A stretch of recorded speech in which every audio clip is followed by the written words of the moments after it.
சாதம் சப்பாத்திக்கு ஏற்ற சுவையான கத்திரிக்காய் வறுவல் எப்படி செய்தலான்னு பார்த்துருவோம். கத்திரிக்காயை நீளமாக கட் பண்ணி போட்டு எடுத்து அதில் உப்பு, மஞ்சள் தூள், மிளகாய் தூள், கொஞ்சமாக இஞ்சி பூண்டு இடித்து அதில் போட்டுருங்க.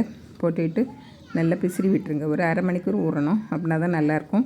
அரை மணிக்கூர் ஊறின பிறகு அடுப்பில் கடாயை வச்சு காஞ்சதும் 2 டேபிள் ஸ்பூன் எண்ணெய் விட்டு காஞ்சதும் பெருஞ்சீரகம் கொஞ்சமாக போட்டு, ஒரு பெரிய வெங்காயம், 2 பச்சை மிளகாய், கொஞ்சம் கருவேப்பிலை, இஞ்சி பூண்டு தட்டுனது எல்லாம் போட்டு நல்லா வதக்கி விட்டுருங்க.